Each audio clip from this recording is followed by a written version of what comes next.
Você já parou para pensar por que existe um capítulo inteiro na Bíblia dedicado a uma terra misteriosa, identificada apenas por referências geográficas enigmáticas, e que parece conter uma profecia ainda não completamente compreendida?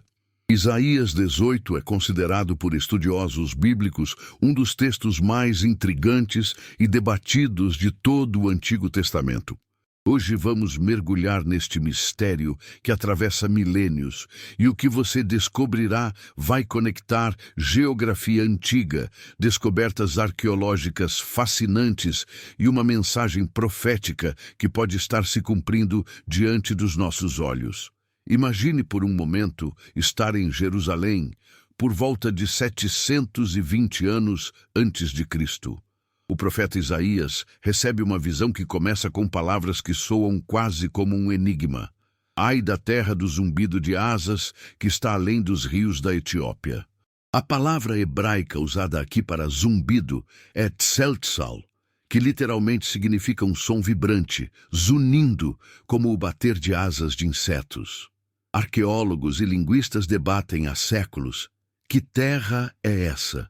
Historiadores explicam que a expressão além dos rios da Etiópia, no hebraico original, usa a palavra Cush, que na época de Isaías referia-se não apenas à Etiópia moderna, mas a toda a região que hoje conhecemos como Sudão, partes da Etiópia e possivelmente áreas do Alto Nilo. Mas aqui vem a revelação que muda tudo, confirmada tanto pelas escrituras quanto pela geografia histórica. Especialistas em arqueologia do Oriente Próximo descobriram que essa descrição de terra do zumbido de asas pode referir-se especificamente ao Vale do Nilo, uma região conhecida na antiguidade por sua abundância de insetos, especialmente durante as cheias do rio. Documentos egípcios contemporâneos a Isaías confirmam que as regiões além da primeira catarata do Nilo eram terra de intensa atividade de moscas, tsetse e outros insetos. Para aquela época, isso era revolucionário, porque Isaías estava identificando uma região específica através de uma característica que qualquer viajante reconheceria imediatamente. O versículo 2 nos dá mais pistas fascinantes: que envia mensageiros por mar em navios de papiro sobre as águas. A palavra hebraica para papiro é gome, e arqueólogos ficaram impressionados ao descobrir, através de pinturas tumulares e artefatos preservados, que os cuxitas de fato construíam embarcações leves e rápidas, feitas de feixes de papiro amarrados.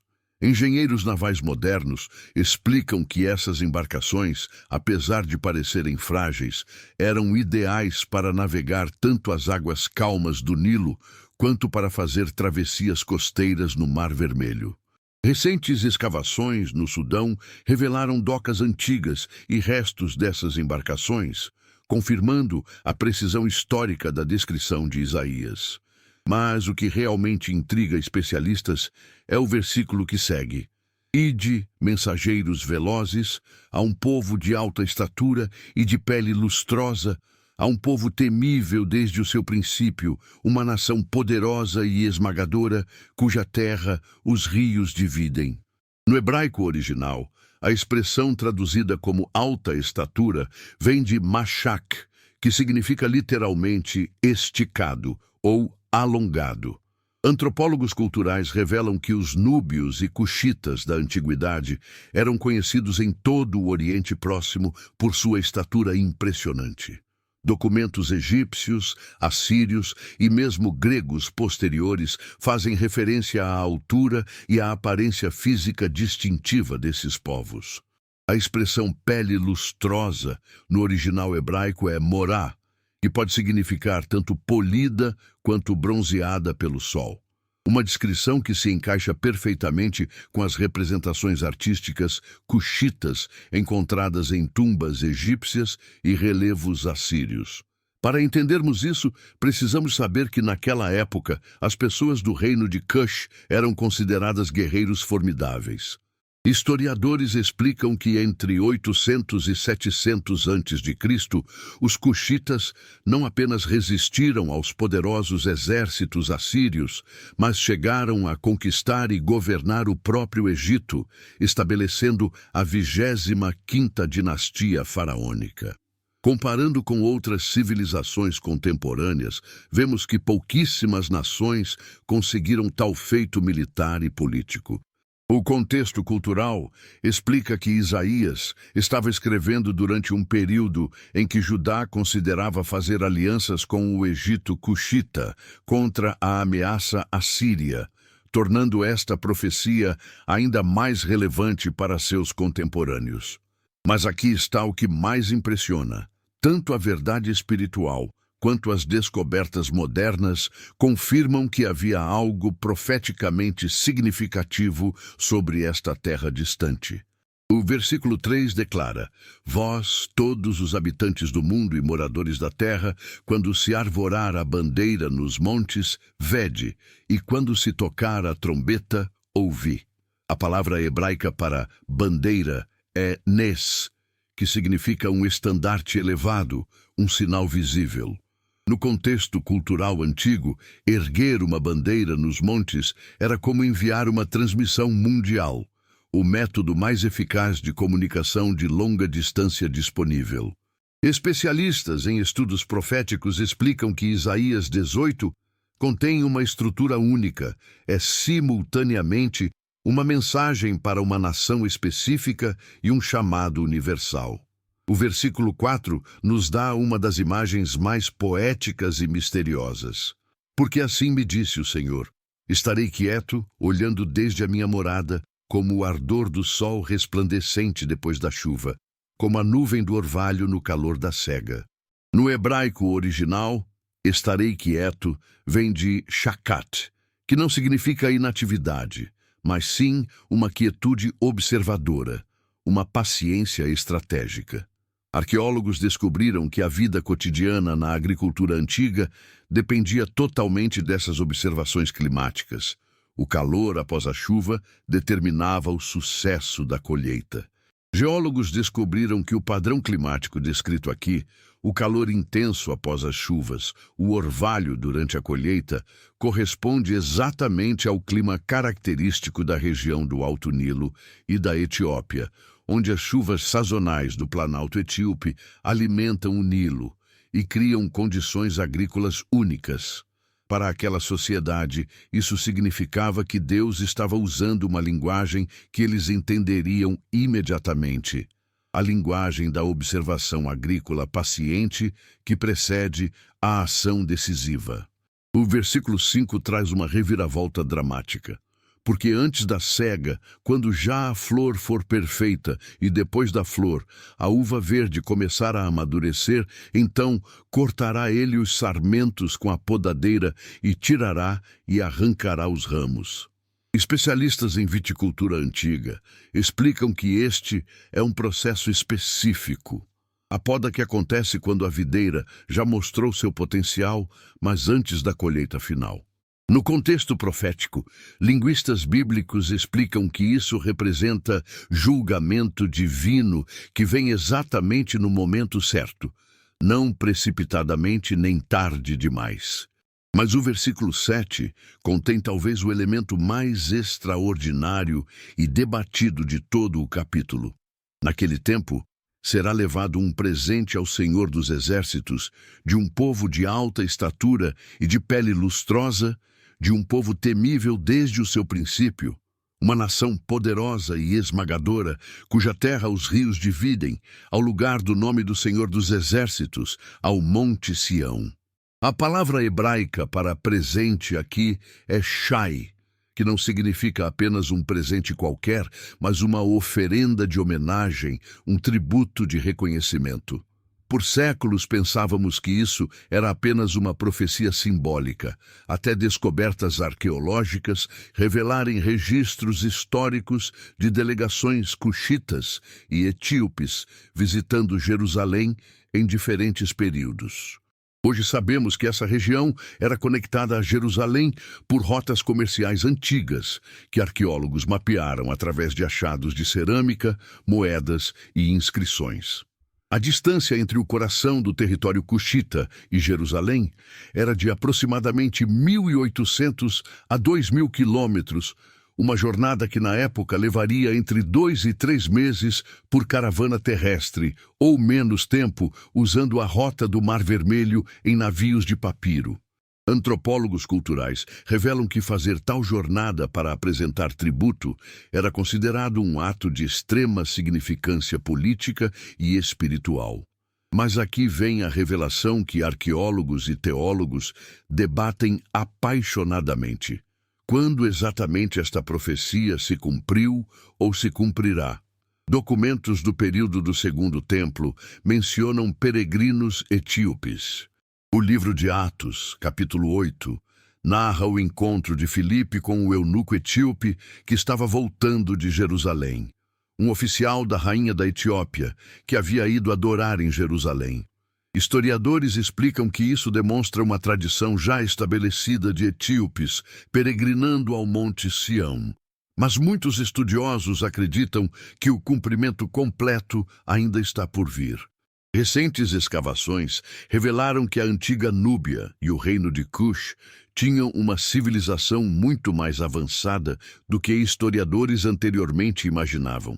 Engenheiros ficaram impressionados com sistemas hidráulicos sofisticados, pirâmides núbias que rivalizam com as egípcias em número e evidências de metalurgia avançada.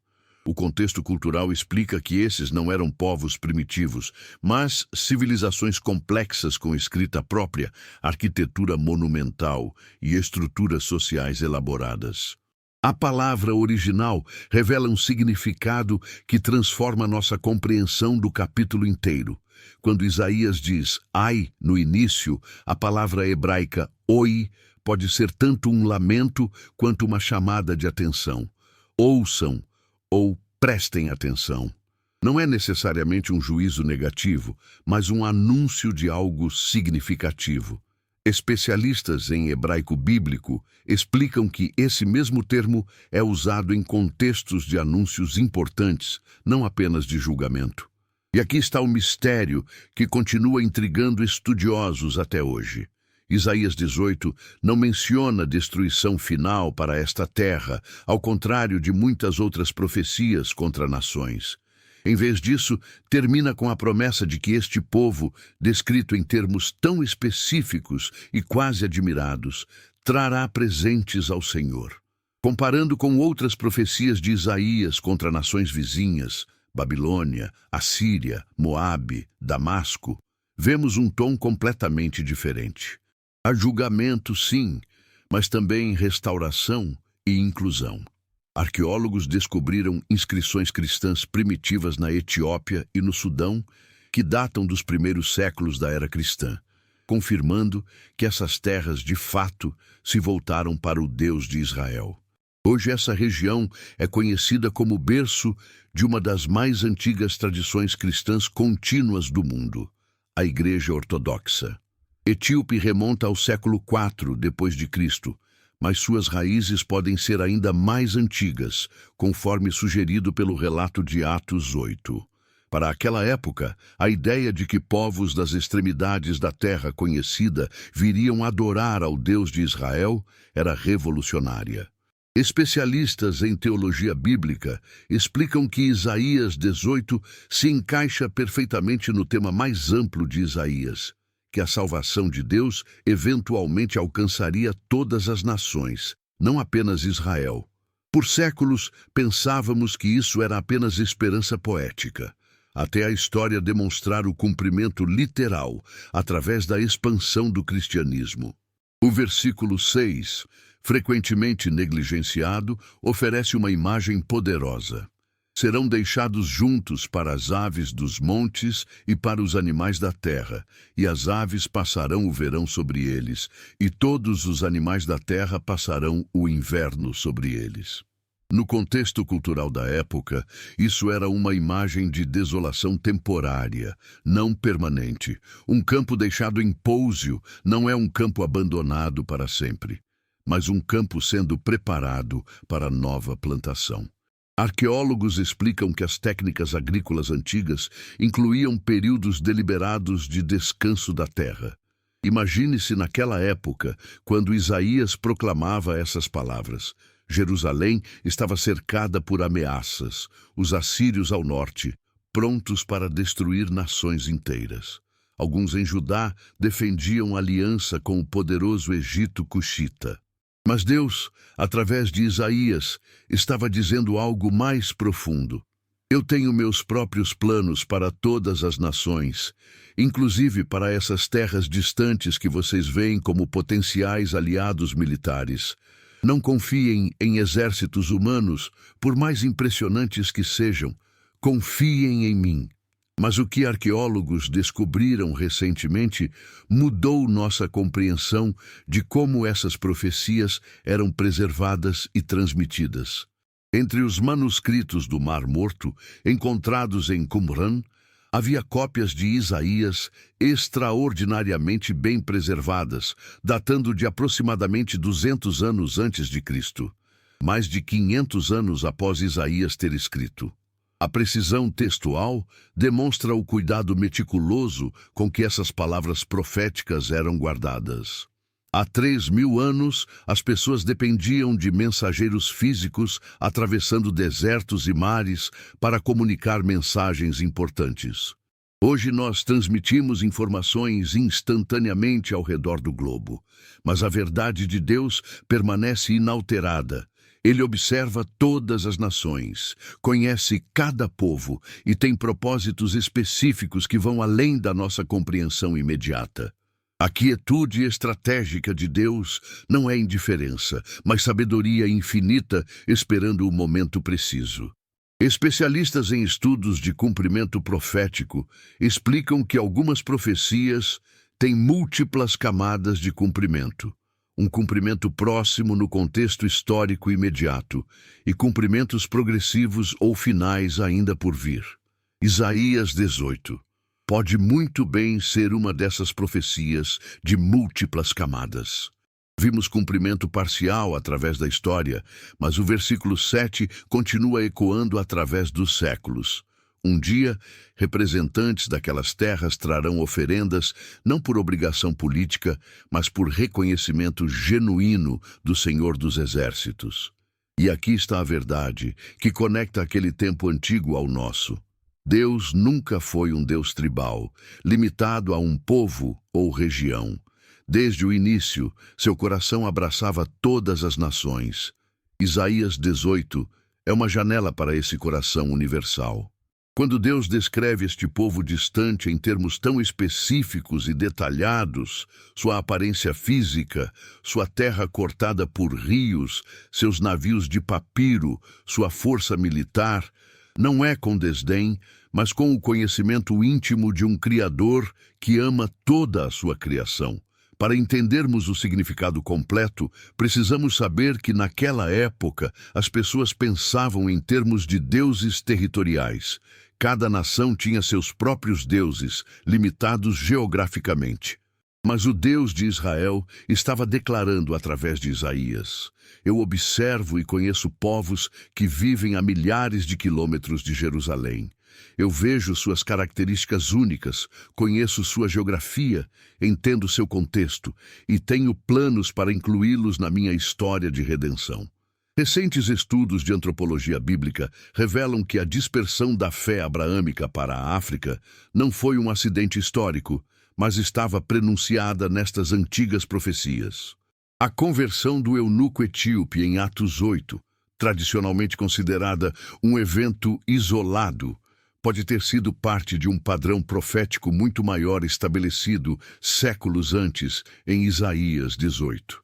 O que você acabou de descobrir combina verdade espiritual com descobertas fascinantes que arqueólogos, historiadores e linguistas levaram décadas para desvendar.